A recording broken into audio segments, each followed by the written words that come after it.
la conférence des évêques du Togo, 7, reste farouchement opposée à l'exigence d'un pass vaccinal à l'entrée des lieux de culte comme l'a réitéré le ministre de l'administration territoriale le 2 décembre dernier.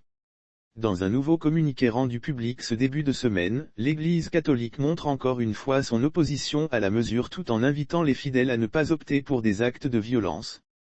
Lire l'intégralité de la note des évêques, frères et sœurs de la vie consacrée, chers fils et filles de l'Église famille de Dieu au Togo, hommes et femmes de bonne volonté, depuis trois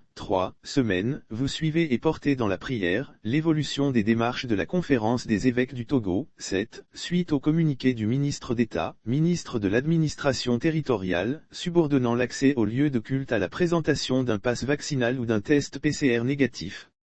Datant de moins de 3 jours. Les évêques ont, à plusieurs occasions, exprimé clairement leur désaccord à l'égard de cette décision du gouvernement. Ils ont, par conséquent, refusé de participer à sa mise en application par l'envoi des membres des communautés pour la formation, comme le demandait le ministre.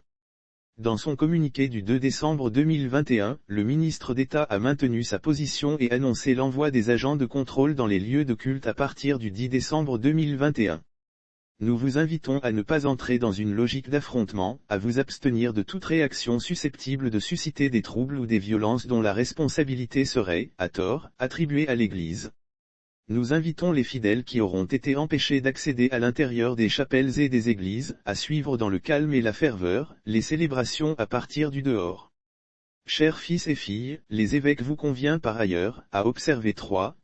jours de prière les mardis 7, mercredi 8 et jeudi 9, et 1 jour de jeûne le vendredi 10 décembre 2021, pour la conversion des cœurs et la manifestation de la gloire de Dieu. Ces jours d'appel au secours au Seigneur, comporteront la célébration de messe, l'exposition du très saint sacrement le jeudi, le chemin de croix le vendredi et la prière du chapelet à ses intentions.